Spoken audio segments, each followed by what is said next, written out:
I'm Barb Hikes. I'm the president of the League of Women Voters of Metropolitan Columbus, and I'd like to welcome all of you tonight to the Democracy in Action ceremony honoring Ted Celeste.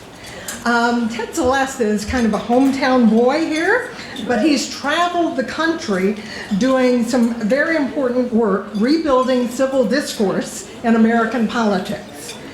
Civil discourse is a concept that is integral to the spirit of the League of Women Voters, and it's not because of a fear of our delicate sensibilities being offended or some desire to wear white gloves and serve tea. Progress and fairness in the world only happen peacefully when people and communities make a decision to move forward together. That's what the League Consensus Project is all about. It's the basis of our nonpartisan voter services, and that's what free and fair elections represent. It's about being open to the idea that as individuals, we don't know everything. And listening and learning from people is a good thing. It's not just polite, it's a good thing. It's vitally important. It's also about being successful advocates. Frankly, who has ever been convinced of an argument or to listen to a different idea when that idea is shouted or encased in insults? Why would anyone want to change their position to join a shouter? And for that matter, who among the shouters would open their hearts to welcome in someone with a different side who used to be on the other side?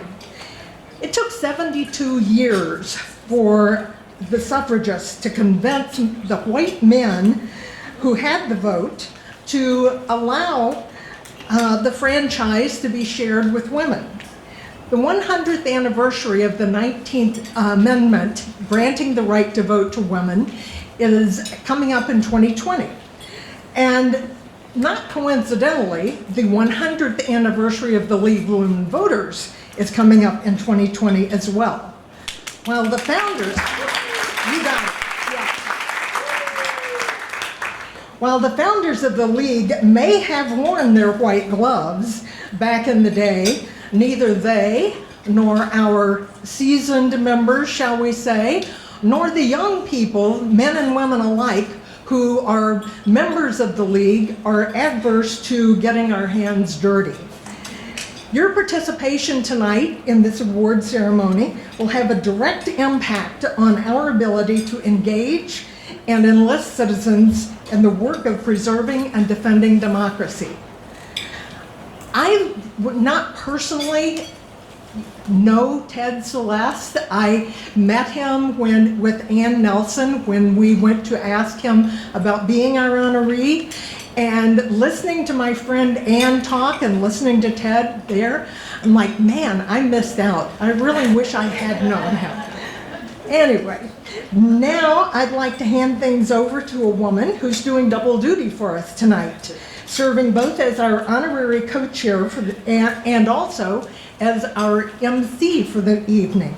Yvette McGee Brown. We could not be more pleased to have this 2015 Democracy in Action Award winner and honoree, former Ohio Supreme Court Justice and advocate for civil discourse here tonight. Welcome back.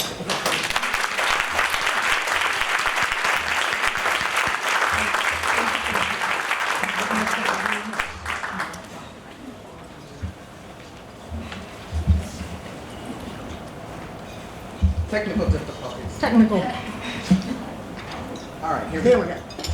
All right, thank you.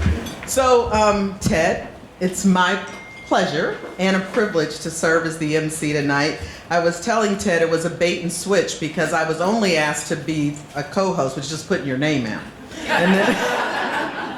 And then suddenly, here we are as the co-host, or as the MC. But I wanted to take a minute and just say to Ted personally, because the Celeste family knows that I'm a huge fan. Did Dick make it here? Where is he? Oh. Is your wife with you? No. Good.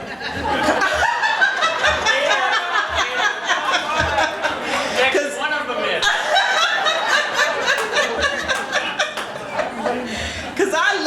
Celeste. So what I was going to say is that the Celeste family has given so much. Just in terms of public service, and we were talking earlier about how this is a reunion of all the Celestials. You know, I started my public service career working for Dick, and then got the privilege of meeting Ted, and then of course Christopher knows that I think he's the best work you and Dagmar ever did.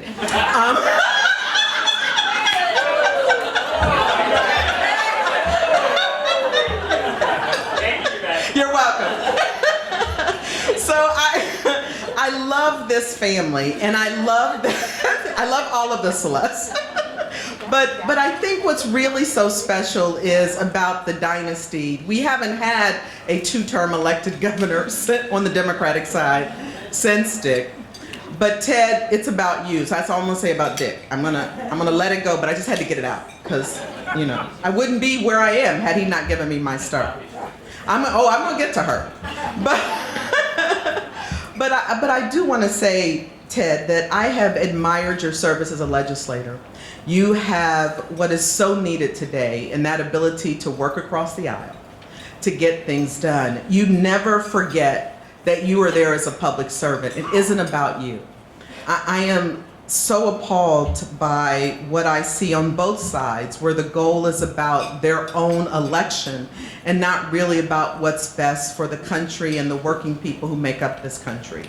And so I just want to take time and tell you that it is an enormous privilege to see you receive this award, because you have served by doing the work. You're not one who shows up to take all the accolades. You're there in the vineyards with your sleeves rolled up, trying to make a difference and doing that diplomacy shuttle back and forth to try to get real things accomplished and not just yell platitudes at the microphone and then say the worst things you can think about people who may disagree with you. It's okay to disagree with people, as we know in the civility movement that Ted and I are involved in. It's okay to disagree with people. People can have a difference of opinion and not be bad people. They just have a difference of opinion. And we seem to have lost that somewhere along the way. So it's really a privilege for me to be part of your recognition today. Nobody deserves this honor for democracy in action, because clearly you personify it. And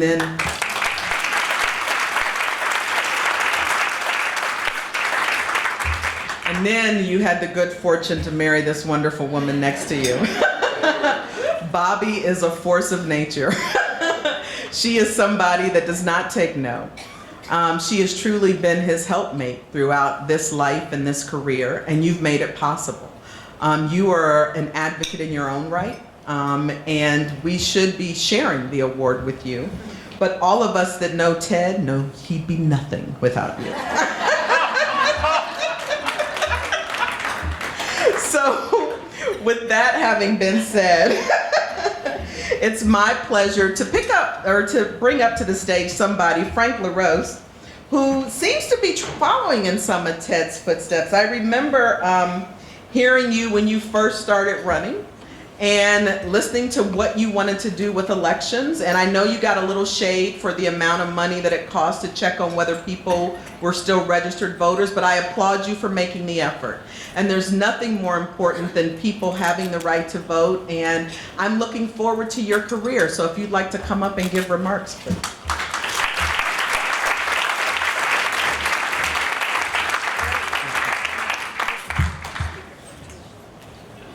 Well, thank you so much, Yvette, and what an honor it is to share this stage with a former Supreme Court Justice and soon with a former governor. And thank you to the League of Women Voters. What a wonderful organization this is, and I can tell you that now that I've been 100 days or so serving as Ohio's Chief Elections Officer, the League of Women Voters has already been an invaluable resource to me, and the team from the League of Women Voters are frequent visitors at my office. We listen to their counsel, and not always when they're suing me, actually.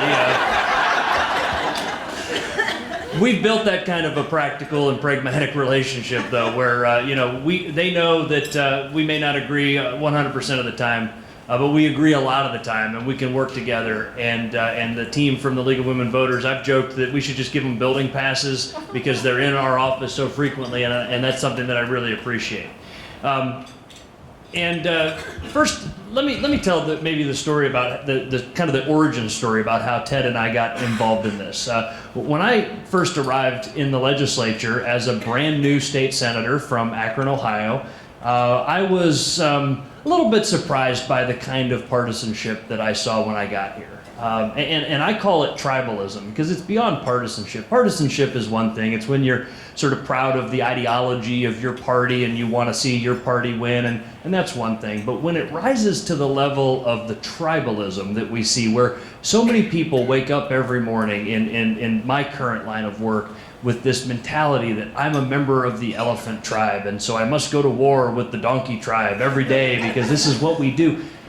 It's not how governing works. It's not how governing works. And so I brought this from the Army, where people had to work together. Your lives depended on it. That was the ethos of that I was taught in the military was you work together to solve problems because you had to. And I didn't see that as much as I wanted to see that at the state capitol. And what happens in Washington is a whole nother level of dysfunction, right?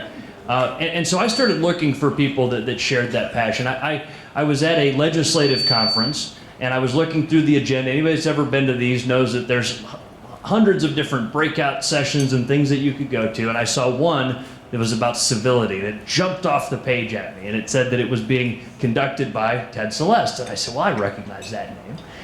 Because we were serving together in the state legislature at the time. And so I went to this, what turned out to be a very well-attended session, and that gave me hope at first, at the very beginning, because they had to like bring in extra chairs, if I remember right, because people had an interest in it. And these were legislators from all across the country. And what I saw was Ted lead this workshop about civility and how to break down these barriers that exist and how to work together. And I was just inspired by the thing. And so afterwards, I came straight up the aisle as soon as it was over. I said, Ted, we need to take this on the road. We need to do this more often. And part of that is what led to some of the work that Ted and I got to do with the National Institute for Civil Discourse and the Next Generation Project. And we eventually started traveling around the country and doing these workshops together. I called it the Ted and Frank Show. It was a lot of fun. We got to speak at a variety of different venues. And what was always fun is when we would be introduced as Frank Larose, Republican, Ted Celeste, Democrat, especially when we were talking to a group of students, college students or whatever else. And the expectation in the audience was, oh, these two have to hate each other. They have to be in combat with one another. That's what we see on television, right? And when they saw that Ted and I have a genuine respect for one another that transcends ideology and public, party politics and that kind of thing, and a real deep respect for one another, I think it set the stage for success beyond that. These workshops that we led all throughout the country. There were many components to it, but one of them that is really impactful is this political journey exercise that we do. And we take a group of legislators from, pick a state capital somewhere in the country, and it's a room where the Vegas rules apply, right? What happens there stays there. And so, you're working on trying to get people out of their partisan armor where they're used to doing combat and just willing to talk to one another. And this exercise asks people to talk about sort of how they became politically engaged, what helped establish the political beliefs that they have, and then things that challenged those beliefs over time and how they reacted to that. And what you realize is that we all just didn't arrive in the state legislature as sort of fully formed adults with these deeply held political beliefs. That evolved over time, and thank God each of us have had those journeys, right, that have formed who we are and what we believe. And what really comes out of this is this mutual respect for one another, and the fact that each of us, especially in a legislative context, are elected to represent a unique community, and that diversity that you should see in a state legislative body is really the strength of that form of government, and something that we all should embrace. Thank you.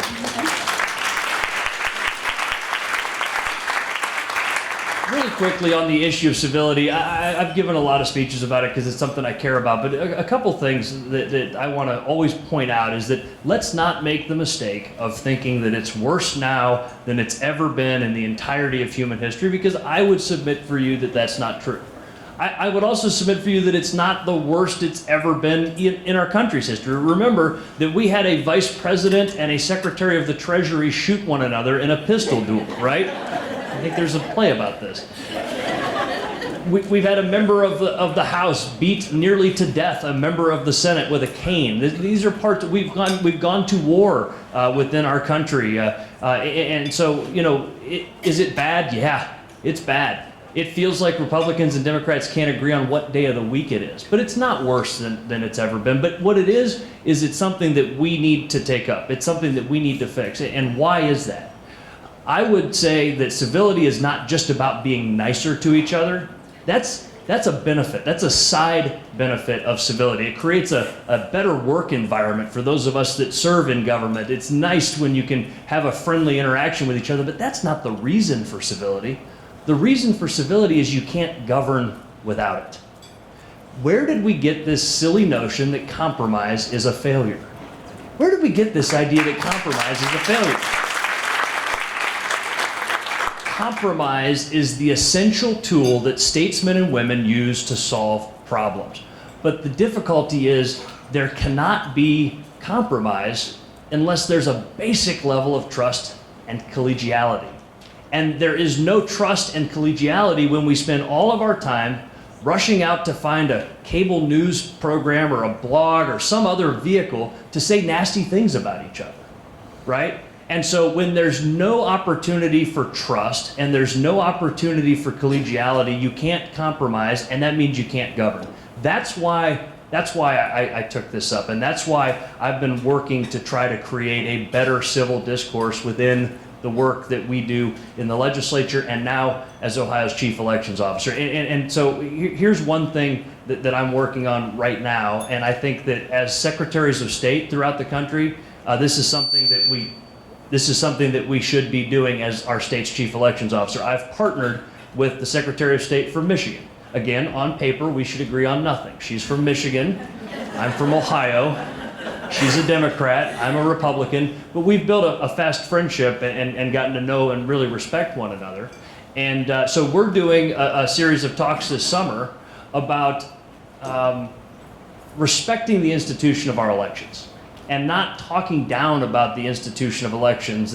This problem that we have where we tend to fearmonger and use hyperbole about elections. It's done for partisan gain. It's done because it hits people right here, and it should. Elections are emotional things. Listen, I've seen people risk their lives to cast a ballot in combat zones. I care deeply about voting rights. People care about voting rights. And so politicians push that hyperbole button and get people riled up. And instead of solving the problems that exist and working to address the problems that exist, they tell people that there's widespread fraud occurring, or they tell people that there's widespread and systemic voter suppression. And I would submit that neither one of those is ever acceptable. Neither one of those is ever tolerable.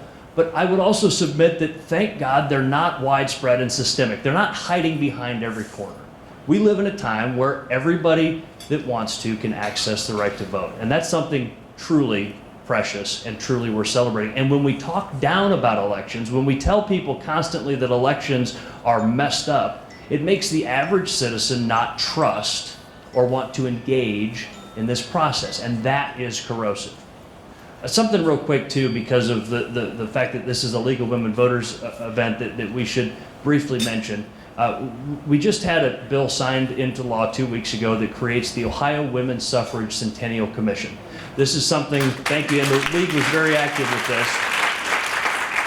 This is something that I took on my first week in office, and thankfully the legislature moved fast on it. Now we're holding those meetings that my office is facilitating. I've appointed a representative, Jen Miller from the League of Women Voters, to sit on that. On this body. And here's what this is all about. Of course, we know the 19th Amendment was ratified in 1920. It was the state of Tennessee that finally reached the ratification threshold. Ohio was one of the first states, and this is consistent with our history as a state. We've long been leaders in voting rights in Ohio. Ohio was one of the first batch of states to ratify the 19th Amendment. And so what we envision is a year-long celebration that goes from June of 2019, which would line up with June of 1919 when the first states started to ratify the 19th Amendment, through August of 2020, which would line up with August of 1920 when the last state to reach the constitutional threshold. But here's what this, to me, is all about.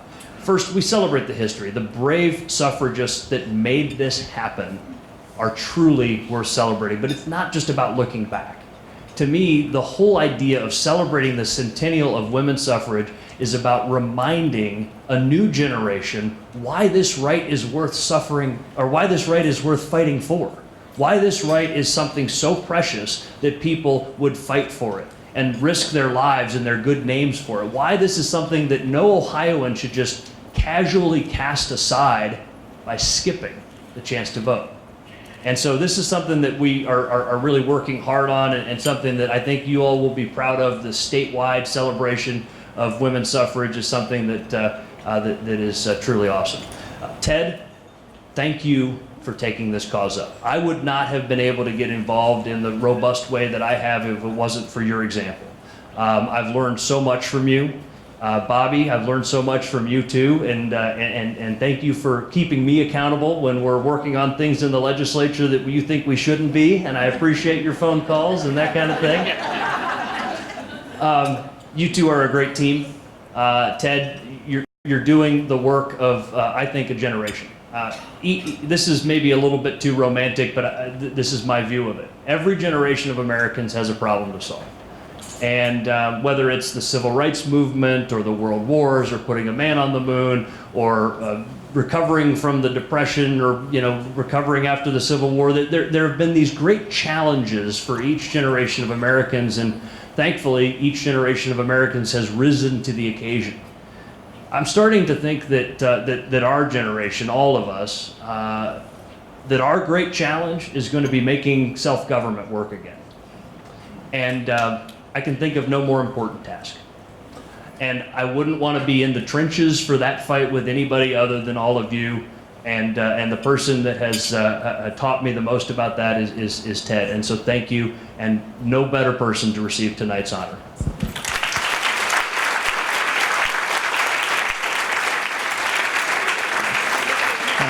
Ted, if you'd come up, I'd like to embarrass you here for a second. We prepared a proclamation from the Ohio Secretary of State, so there's that. But most importantly, I got you a gift that I think is suitable. Let me take a look at that real quick. It's a pair of socks. Pair of socks. Now that he's in this high elected office, he's got these normal socks. He got me wearing some exciting socks. We used to sit on stages all the time on stools, and the sock thing became a joke between me and Ted. So this is a pair of Ohio Burgee socks, if I remember correctly. So congratulations, Ted. Thank you so much, everybody.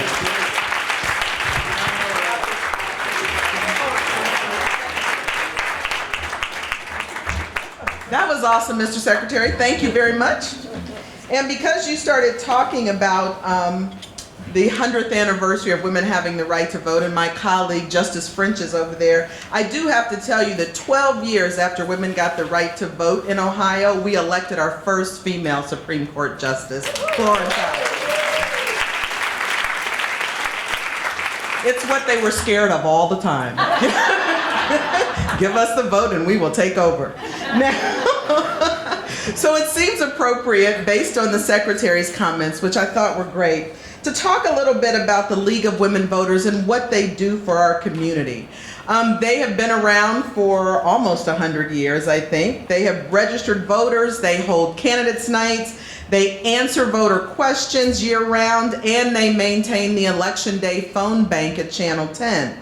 They make information available year-round on their website, on Facebook, on Twitter, and YouTube. Go League. Wow, YouTube, okay. And they'd be happy to provide you with whatever information you need to make sure your vote counts in every election. They've also made a special focus on engaging young people, and I think that's what the Secretary was talking about. We need to educate the people that are coming behind us on the importance of democracy and this thing we call America. So they work with Girl Scouts of all ages to help them earn their citizenship badges, make short videos starring high school and college students about how to call their legislators and how to vote from college. And the League has partnered with dozens of high schools to engage students in voting and advocating on the issues that they care about. And as you might have been hearing this week, the League has been at the forefront of the fair redistricting movement in Ohio. It seems like, yes.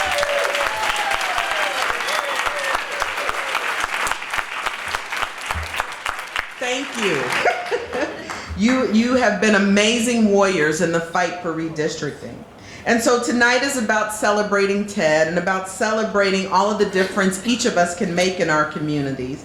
The Democracy in Action Award is the League's highest honor, and it's given annually to a person or organization that has demonstrated outstanding participation in civic affairs and service to the community. Recipients embody a strong belief that our democratic system of government works best when citizens are active and informed, and they demonstrate a long-term commitment to and a zeal for increasing the level of political activism and knowledge within the community. We all know that events like this one could not take place without the generous support of the community. So I do want to take a pause and thank our sponsors of this year's event. Platinum level sponsor, Honda of America Manufacturing.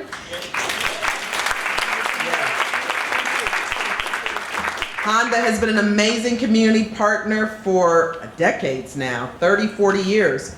They have supported the Democracy in Action Award since the beginning in 1992.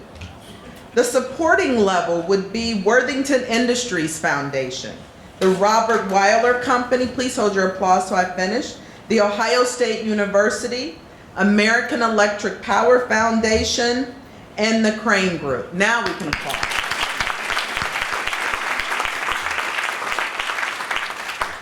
And we have some elected officials in our audience. If you are now this is a dangerous thing to say, or have ever been an elected official, except for the governor, would you please rise? Justice French, Commissioner Dorothy Teeter, oh my God, I forgot, School Board Member Margie Pizzuti. We have a judge here. Judge. Hugh Dorian. Oh my God, hi, Hugh. Talk about a prince of a man, and his daughter, Julie Dorian, who's on our 10th District Court of Appeals. And we have a judge here from the county court in Mahoning County. Please. Molly Johnson. Molly Johnson with our justice. I can't. Marion Harris. Oh my God, Marion, you're half yourself. Marion Harris, our former state legislator. Hello, love. You look amazing. Wow. Retirement agrees with you. I apologize for not recognizing you, but for good reason. Yes. Any? Cornell Robertson, Franklin County Engineer. Hello, Mr. Engineer. It's great to see you, and thank you for all you're doing for our roads. Good Lord. We applaud you.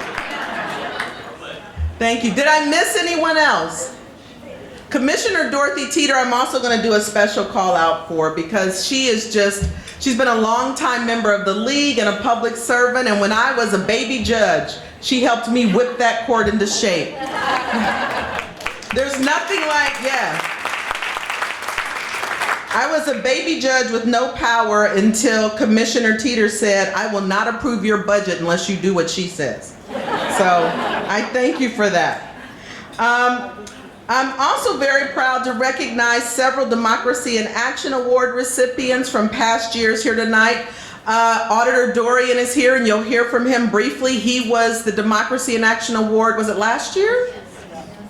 And do we have other Democracy in Action Award people here? Dorothy, what year? no.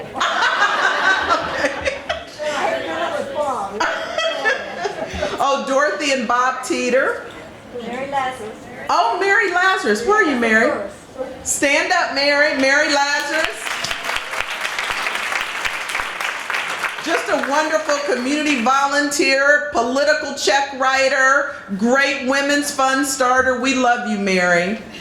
Is there anyone else? All right. Thank you very much for being here. After the program is over, we would ask all of the past winners to please come up to the stage so that we can get a photograph of all of you. But let's get back to Mr. Celeste. I've given the governor enough time to write his remarks.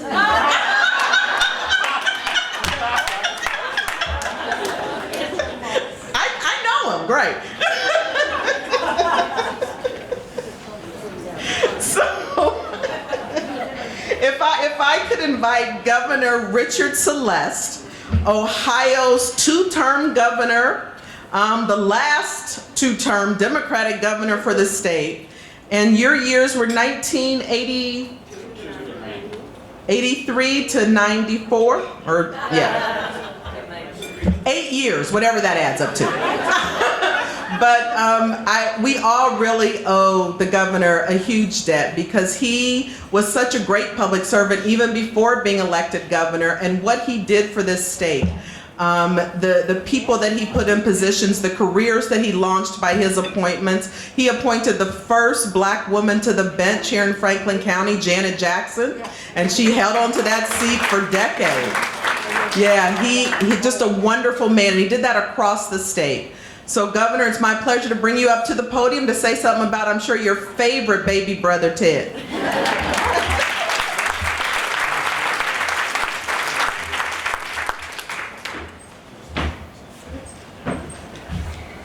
Thank you very much. I think actually I had already written my speech because I forgot my pen, so I couldn't do anything else.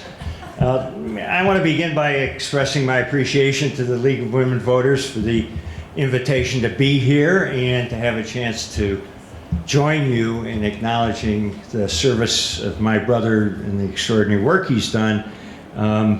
I don't get back to Ohio often enough, but this was a very special occasion, and it allowed me to invite not just the Celeste kid that you know here in Columbus, Christopher, but other Celeste kids.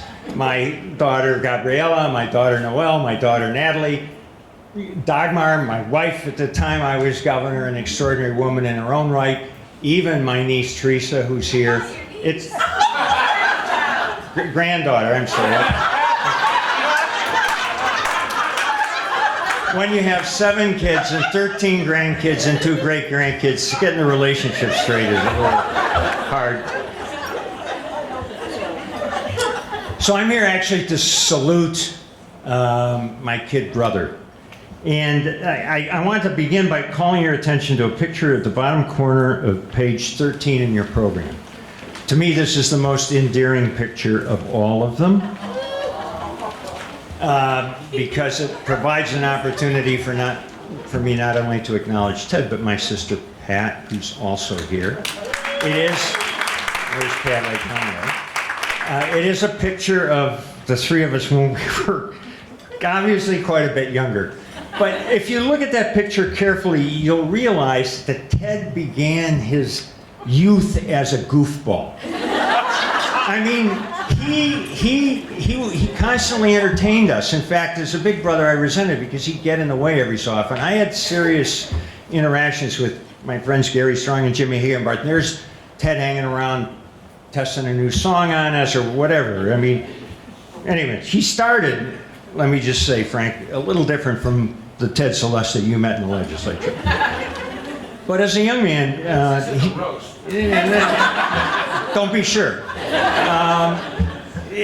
But he always was, as he grew into his youth, earnest and engaged. When he chose to go to Worcester, he took college seriously, worked at it hard. Well, more or less hard. He, like my father, he met his wife at the College of Worcester, right? And And so Worcester meant a lot for him and of course for Bobby. He had actually planned to go into the Peace Corps and been recruited in Thailand, to go to Thailand, trained for it, and then said, wait a minute, there's more important business. I want to marry this woman. And so we're going to go into the Peace Corps together. And so he redirected himself to Fiji. And that was a very important period in his life. He got interested in real estate when he came back from Peace Corps. He worked with our father, Frank, and learned a lot about the real estate business. And real estate stayed with him, as some of you know, all the way through to his practice in the real estate field in Grandview. Because state reps don't really get paid very much, and you had to support yourself somehow. But he always was interested in politics. And I kind of disappeared from the political scene when I went off to college in the mid-50s. Our dad was very interested in politics, and it was Ted who worked with our father and campaigned for mayor, campaigned statewide. He had more firsthand political experience than I did when I came back and I decided to run for state rep. So I recruited him to help on that campaign, and he helped on every campaign that I had from then on.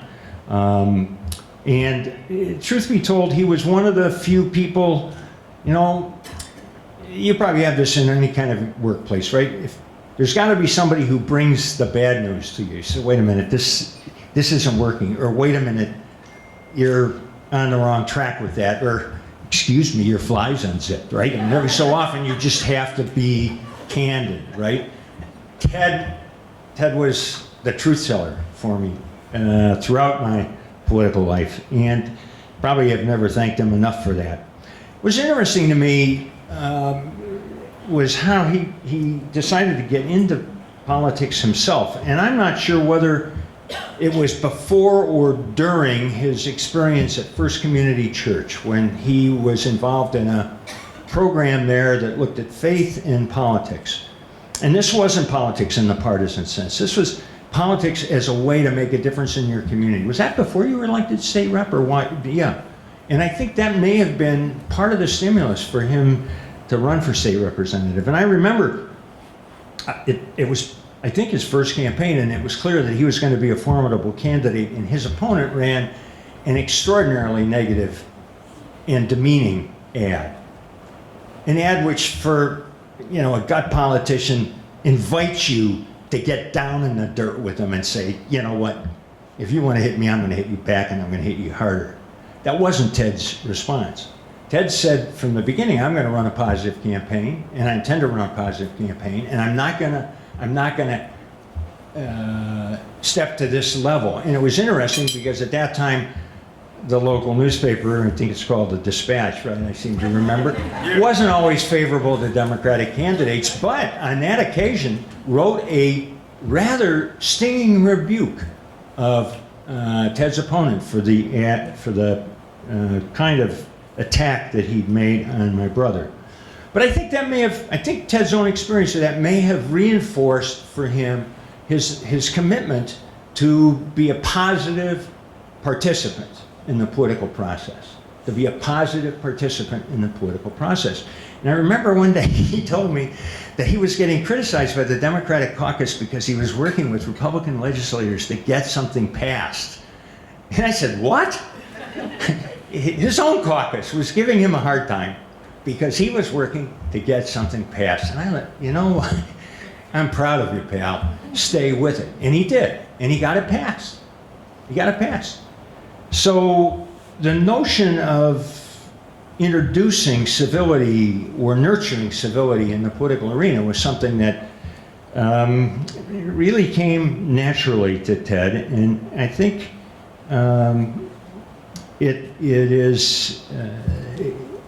it's important to him, not as an intellectual exercise, but because he lived it.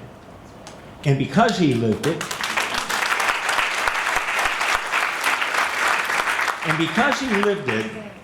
he can communicate it effectively with people who are new to him, people who come from both sides of the aisle in any state across this country, and share with them the difference it can make when you nurture civility as a tool for getting things done in public life.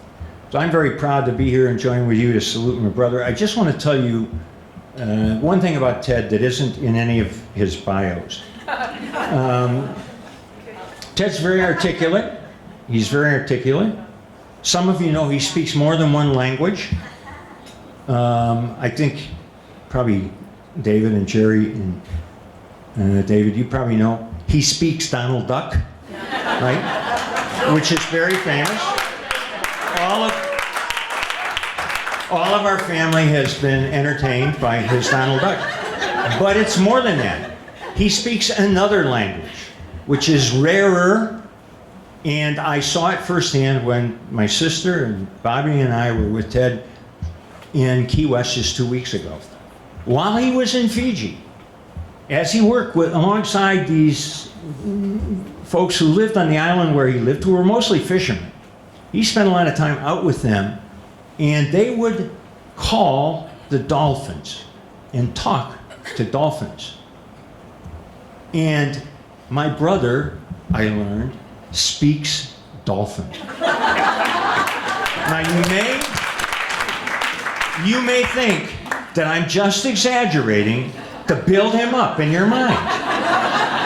But the reality is we went out for 6 hours, right, Pat? 6 hours with Captain Vicky. We were on this boat off of Key West. Captain Vicky knows where the dolphins are, and she plays music that brings them to the boat. Well, if you've ever, watch dolphins, you know what they do. They cavort. You watch them and they dash and they go everywhere. Ted is leaning over the prow of the boat, speaking dolphin. And there's a big old dolphin that doesn't leave the boat, that stays with Ted for not 30 seconds or 60 seconds, for 2 or 3 minutes.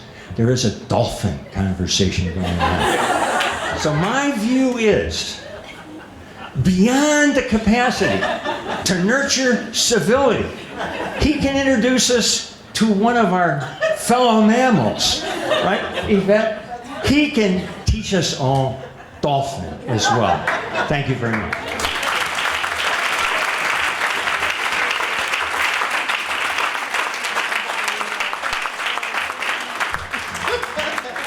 That is awesome. Oh, that'll be in the highlight reel. Before I move on with the award, I did want to say, Dagmar, I didn't know that was you sitting out there. And I have to tell you, because the governor's right. You are a force in your own right. And in 1985, when I became a lawyer, you scared the hell out of me. But it was with such respect, because I see where your girls get it from.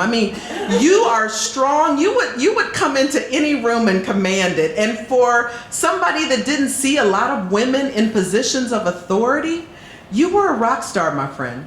You set the pace for many of us. Yeah, for real. So, thank you, because I know you could only be who you are, and you were unapologetically you. And we have such respect for that. So, we're now to the award part, and this is the award we're going to be presenting shortly to Ted. I received this award in 2015, and I can tell you that there is no higher honor than to have the league give you this award and say that you've done good, that they recognize that you've been a true public servant and somebody who's cared about giving back to their community, because that's what this is about. It's really about recognizing the people who do the real work, Ted, and that's you. And I'm going to ask Hugh Dorian, Auditor Dorian, to come up, talk about a legend of public service in Columbus, over 40 years in elective office.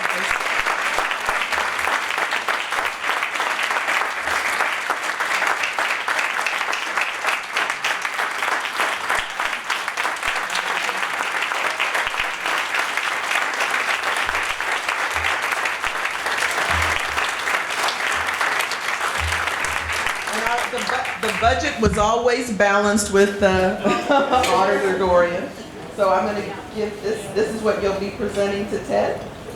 So did you want to speak first before we call him up? There we go, I'll take this. Well, thank you all for that welcome. and thanks to the League of Women Voters for inviting me back. You know, it's been a little over 4 decades since the Dorian name first became associated with the Celeste name. Now, Ted, all due respect, that was another Celeste and another Dorian. You brothers stick together. But in all those years, I've always been very proud to say and brag about the fact that I know the Celeste family, and I have respected them for over 4 decades now. Thanks for letting me be a part of this, Ted. The honor is mine for you allowing this to happen. Come on up here, would you please?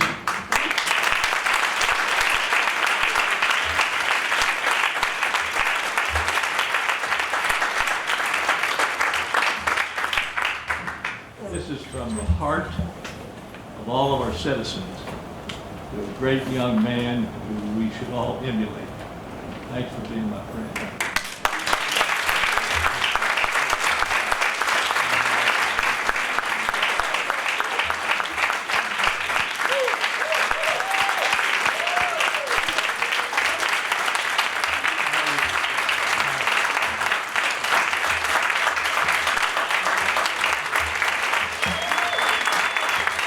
Okay, thank you.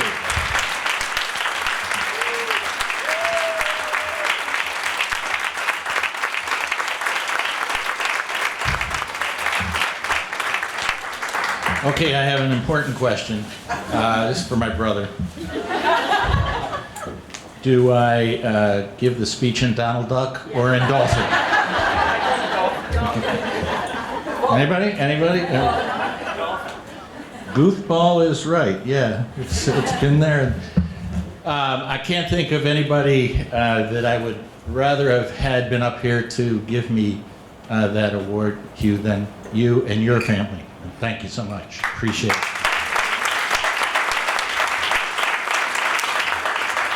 And to the league and to all the winners who've preceded me for this award. Thank you so much.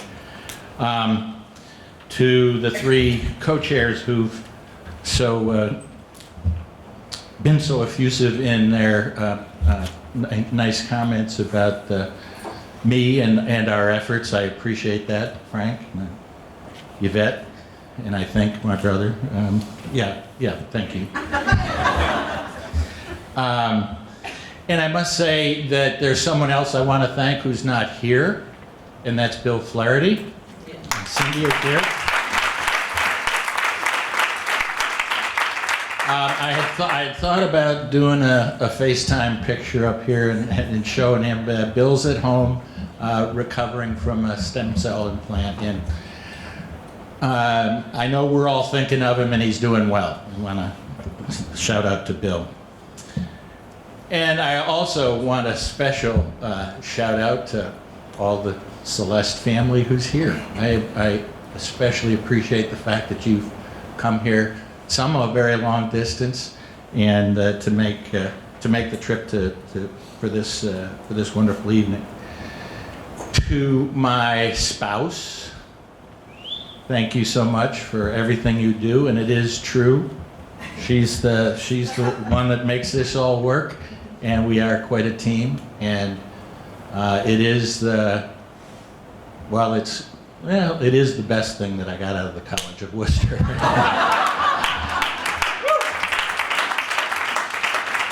And interestingly enough, I was thinking about how, what Dick said and what Frank said and what Yvette said, and I thought, they've taken a lot of the things I wanted to talk about. They've also introduced people and everything. So some of what I wanted to do, I'm still going to do it. So hopefully you all are seated for a while and ready to hear some good stuff. So I need to also say a special thanks to my sister, Patricia, who really introduced me to the American version of Dolphin after I'd got the Fiji version of Dolphin. She had a guest house in Key West. That's how we ended up going and finding this Captain Vicky, who introduced us to the Dolphin. But that's not the only reason. Thank you for being my sister. Some people... I gotta tell you, It's out there. Wonderful. Top deer. okay, this, I'm gonna be for Clint. This is a Frank Celeste story.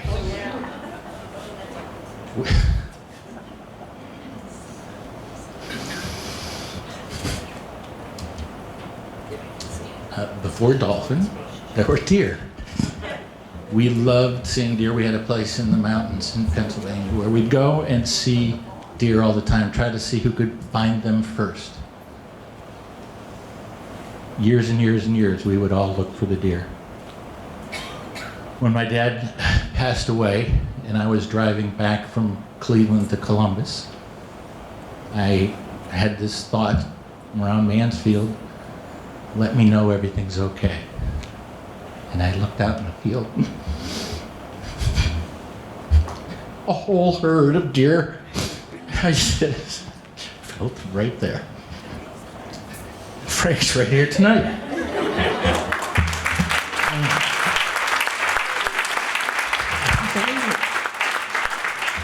This is amazing. Maybe I better start speaking in dolphin. Okay, so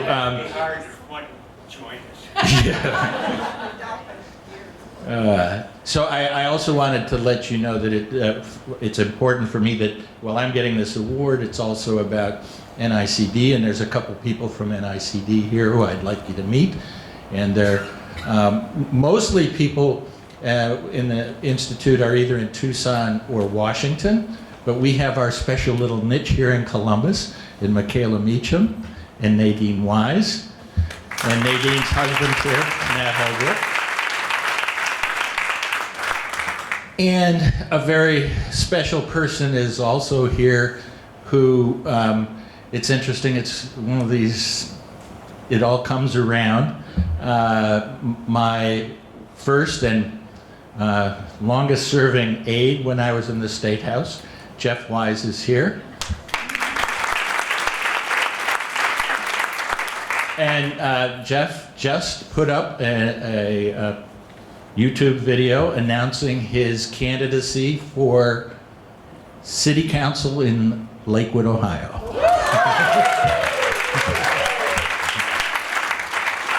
Ward 3 Council, and at the end of the message, which warmed my heart, he said he pledged to run a positive campaign. You go, Jeff. All right.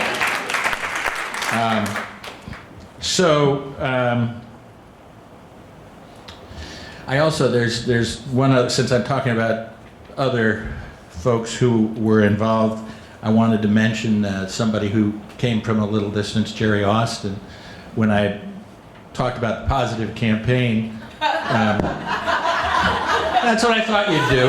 That's what I thought you'd do. I almost asked if they'd have video here because Jerry did a video for my first campaign that Dick talked about, and it was the high line of it was all positive all the time. And Jerry had this great idea of having a voiceover by Liz Celeste talking about the positive message for a change. You remember that ad? So now I like to say to Jerry, he can go out to, as he used to go out to campaigns and sell his wares, because he does this, used to do it for a living. Here's my negative ads, and here's my positive ads. I got them all.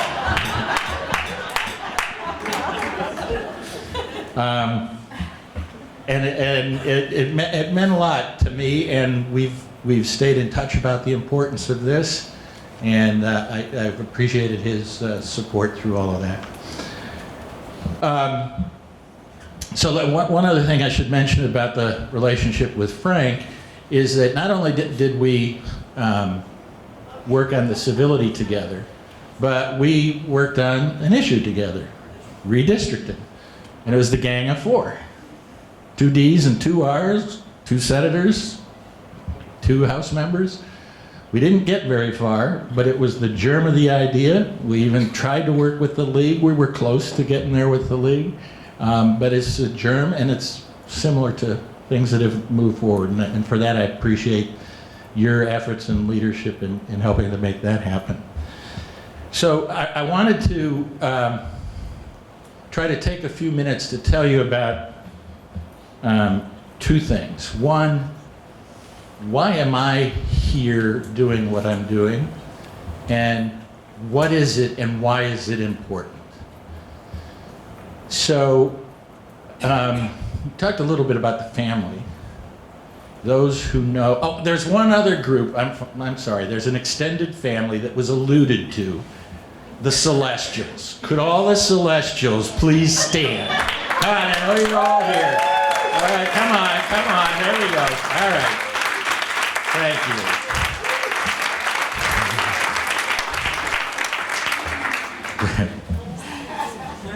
That felt good.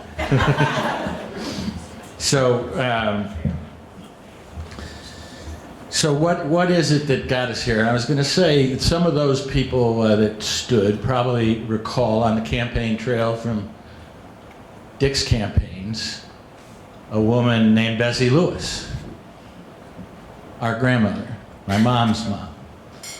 And if I can think of one place where this initially came from, is from her. She had no hateful bone in her body.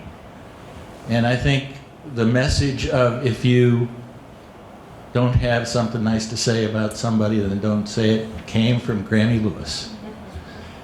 And I suppose the sugar cookies helped, but that was, I do remember that message having an impact on, even if I was a goofball in those days, I do remember that message.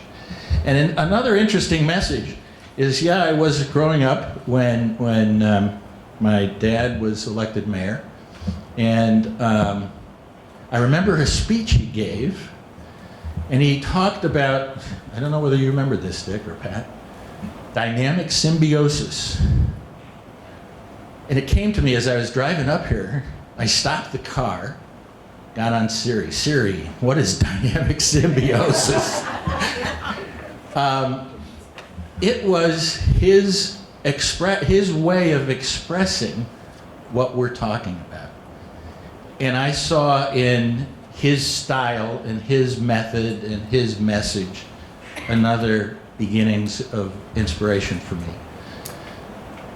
And then coming back from the Peace Corps, where Bobby and I served in the Fiji Islands and learning dolphin language, to my brother's campaigns. And I watched and learned what it meant to be a statesman. And we don't have many statesmen today.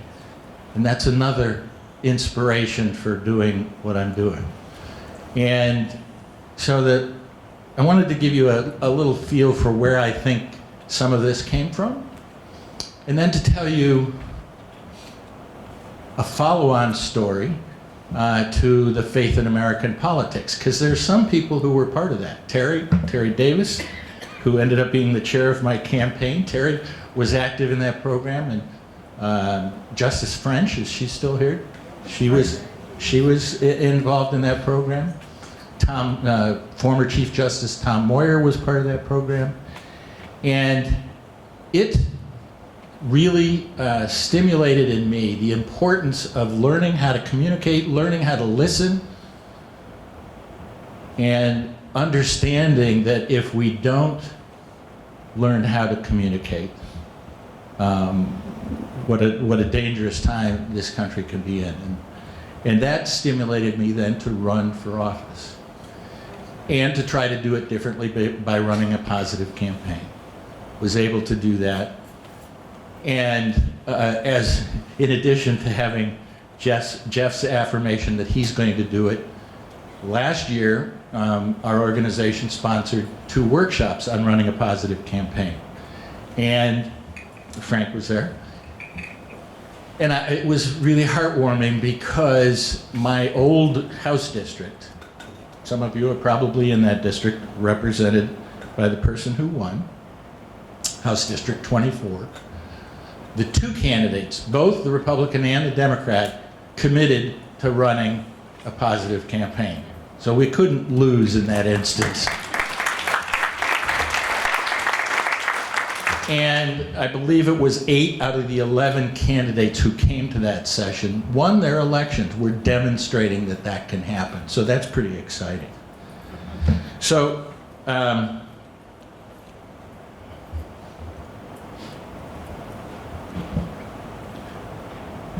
from that time, and from the time that Frank mentioned, 7 years ago was when we had that session up in Cleveland. We put together an organization called Next Generation. You can read about it in the program, the success that we've had over those 7 years. And I can't tell you how affirming it is to this notion that this can happen and we can change the world. Then to tell you a couple of anecdotes and then give you a little taste of what this is all about. In the beginning, when I'd tell people, I'm trying to work with legislators to have them find common ground. And the most common response was, so how's that going for you? I still get it every now and then. And it was difficult, and there weren't a lot of people. And Frank can tell you our common story was, your people in your caucus would say, what are you doing cavorting with the enemy? But as both the times got worse and the message got worse, and it wasn't just Democrats and Republicans not able to get together, pretty soon it was people within their own caucuses were not able to get together. So as our program developed, the program has created a half-day workshop called Building Trust Through Civil Discourse. And without trust, you're not going to have the civil discourse. And we spend a half a day to really get there. So I thought I'd spend the next half a day with you all to get you there. No.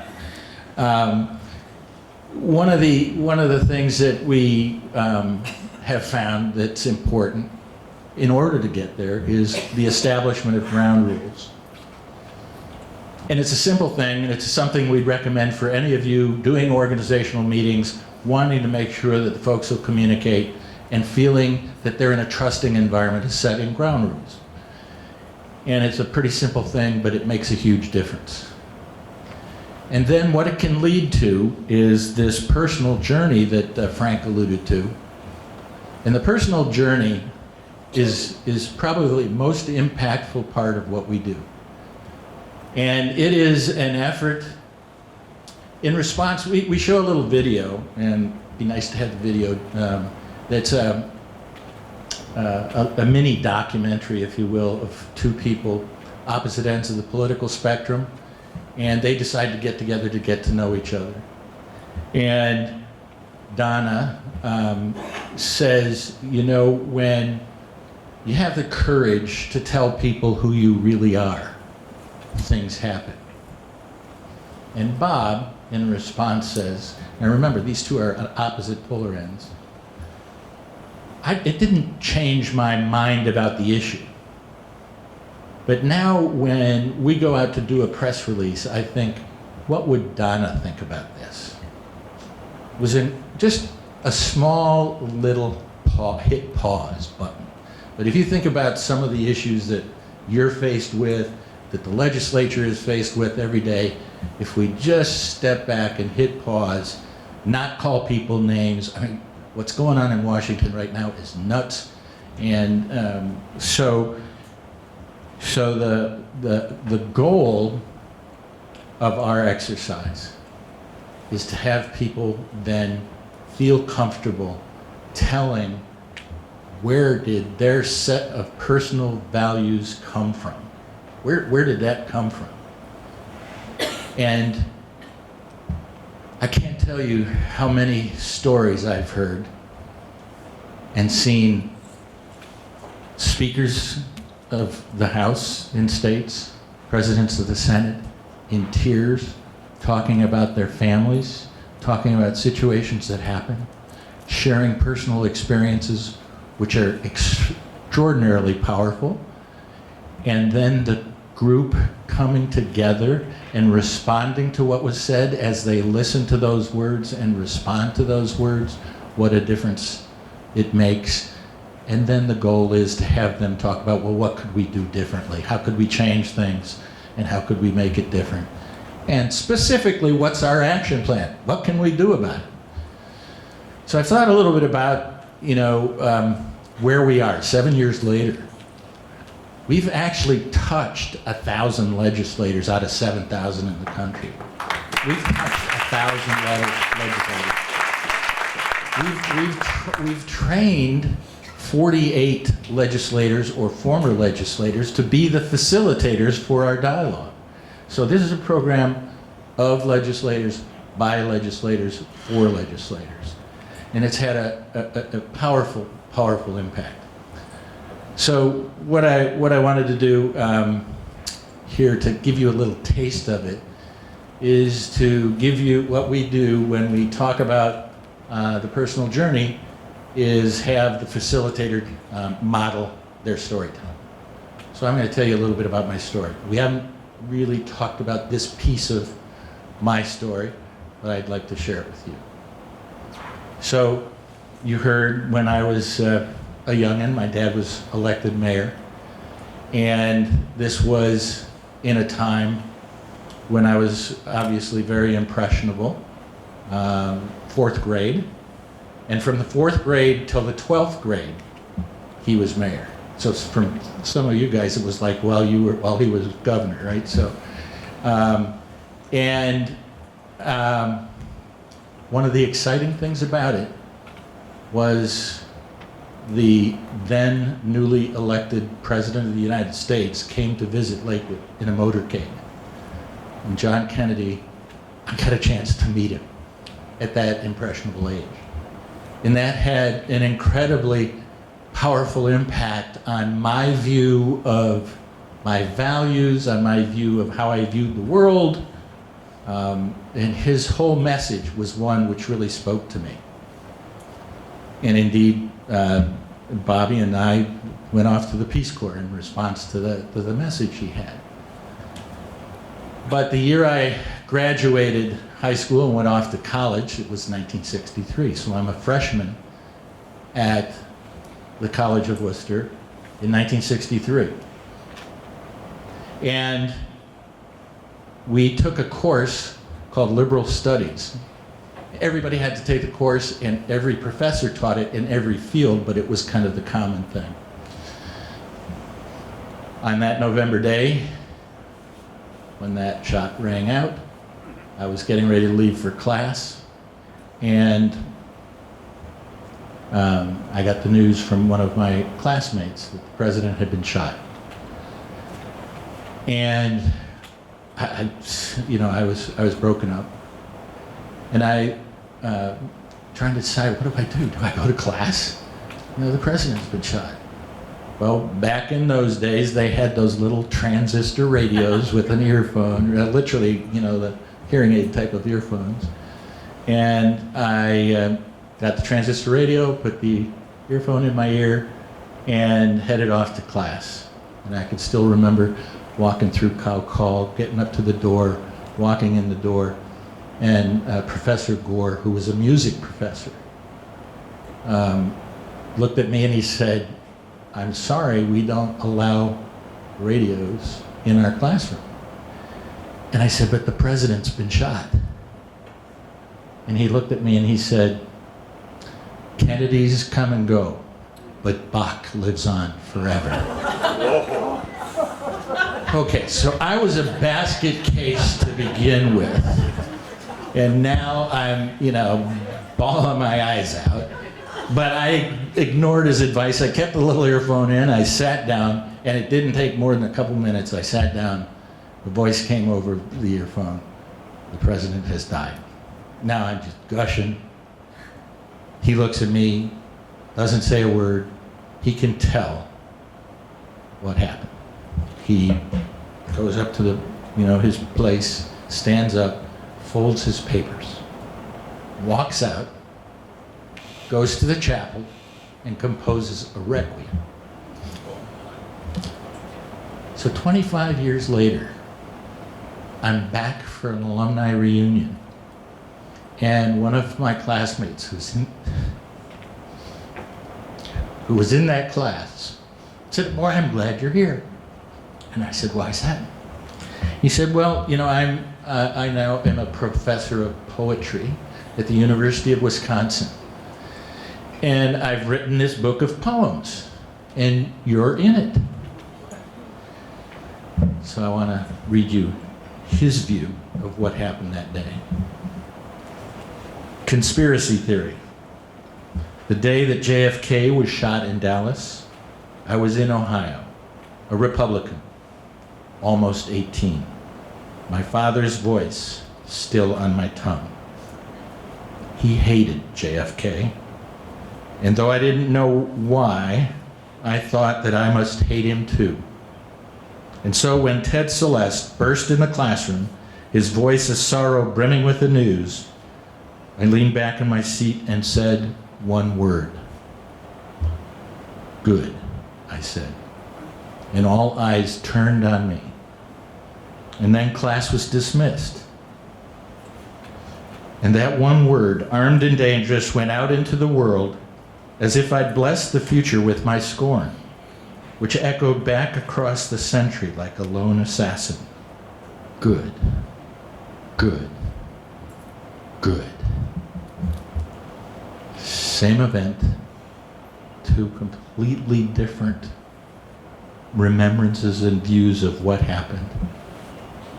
And my experience led me down my path, and clearly it's impacted him for 25 years when he wrote that poem. And what I want to say to you is that we all have our stories. And think about those stories. Think about those things that you haven't shared, that you need to or want to share. Think about those people who you have trouble talking to, whether they be on the other side of the aisle, holding an office that you're angry with, whatever it might be. Think about them as human beings and how we can change the world one person at a time. Thanks.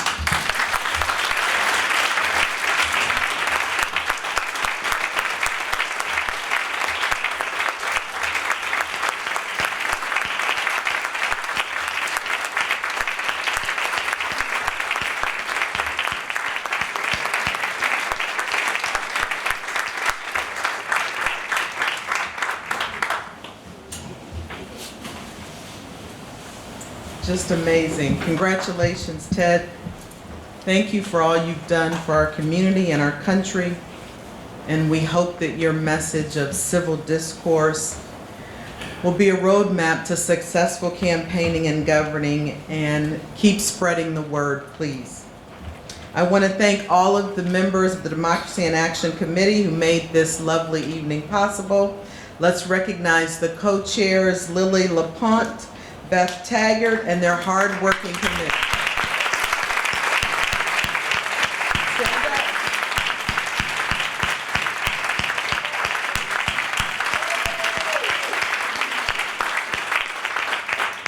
I'd like to remind our past Democracy in Action honorees to join me up here for a photo. And to everyone else, thank you so much for being part of this very special night to recognize Ted. Have a wonderful evening.